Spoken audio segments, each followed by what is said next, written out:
ഭാഗവതകഥാമൃതം നിത്യപാരായണം 55-ാം ദിവസം. മൈത്രേയമുനി തുടർന്നു. ദേവഹൂതി തൻ്റെ ഭർത്താവിനോട് അങ്ങേയറ്റത്തെ ഭക്തിയുള്ളവളും അദ്ദേഹത്തിൻ്റെ മനസ്സറിഞ്ഞ് ഭക്തിയോടെ ജീവിക്കുന്നവളുമായിരുന്നു. കാമം, ക്രോധം, വെറുപ്പ്, അത്യാഗ്രഹം, പാപം, പൊങ്ങച്ചം ഇവയുടെ കളങ്കമേശാത്ത ആത്മീയ പ്രഭാപൂരിതനായ സ്വഭർത്താവിനെ സാദാ ജാഗരൂകയായി സേവിച്ചു. പാതിവൃത്യം, പവിത്രത, സദ്ഗുണസമ്പന്നത, മനോനിയന്ത്രണം, സേവനം, സ്നേഹം, മധുരോക്തികൾ എന്നിവകളാൽ ദേവഹൂതി കർദമമുനിയെ ഭക്തിയാദരവോടെ പരിചരിച്ചു. സമയം കടന്നുപോയി. ദേവഹൂതി ക്ഷീണിതയും ദുർബലയുമായി. മുനി അത് മനസ്സിലാക്കി അവളോടുള്ള തൻ്റെ സ്നേഹവായ്പം ഇങ്ങനെ വെളിപ്പെടുത്തി. നിന്റെ പരിചരണവും ഭക്തിയും എനിക്ക് ഏറ്റവും സംതൃപ്തിയേകുന്നതാണ്. നിനക്ക് അതീന്ദ്രിയമായ കാഴ്ചയുണ്ടാകാൻ ഞാൻ അനുഗ്രഹിക്കുന്നു. ഞാൻ തപസ് കൊണ്ട് നേടിയ ശക്തികളെല്ലാം നിനക്ക് കൂട്ടി അവകാശപ്പെട്ടത്രേ. കാരണം നിന്റെ ഭക്തിയും പ്രേമവും അങ്ങനെയുള്ളതാണല്ലോ. ദേവഹൂതി പറഞ്ഞു, നാഥ, അങ്ങേക്ക് പല യോഗശക്തികളും ഉണ്ടെന്ന് എനിക്കറിയാം. അങ്ങയെ ഭർത്താവായി കിട്ടി സേവിക്കാൻ ഇടയായതിനാൽ ഞാൻ അതീവ ഭാഗ്യവതി തന്നെ.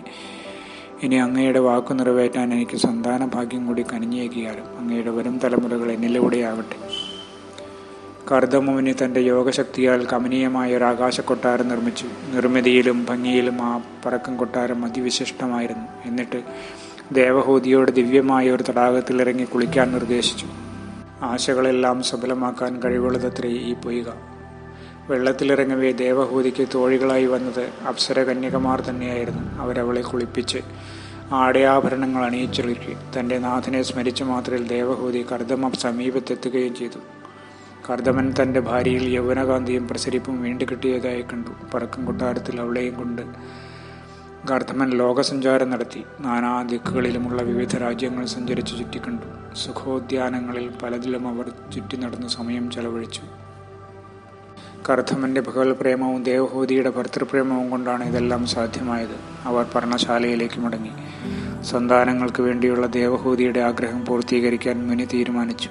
ആത്മസാക്ഷാത്കാരം നേടിയ മുനി ദേവഹൂതിയെ തൻ്റെ തന്നെ ഭാഗമായി കണ്ട് സ്വയം 9 പെൺകുട്ടികളെ ദേവഹൂതിക്ക് നൽകി.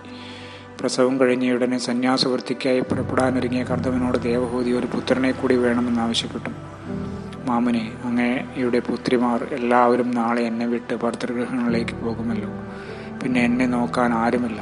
ഭൗതിക ലോകസുഖങ്ങൾ എല്ലാം ആവോളം ഞാൻ അനുഭവിച്ചിരിക്കുന്നു. എങ്കിലും അജ്ഞാനത്തോടുള്ള അടുപ്പം ഒരുവളെ ജനനമരണ ചക്രത്തിൽ ബന്ധിച്ചിടുന്നു എന്ന് ഞാൻ അറിയുന്നു. എന്നാൽ ദിവ്യപുരുഷന്മാരുമായുള്ള അടുപ്പം മുക്തിദായകമത്രേ. വിരസമായ ജീവിത ബന്ധനത്തിൽ നിന്നുള്ള മോചനമാണ് ഞാൻ ആഗ്രഹിക്കുന്നത്. എനിക്ക് ഭയത്തിൽ നിന്നും മോചനം നൽകി അനുഗ്രഹിച്ചാലും. ഭാഗവത കഥാമൃതം നിത്യപാരായണം 55-ാം ദിവസം സമാപ്തം.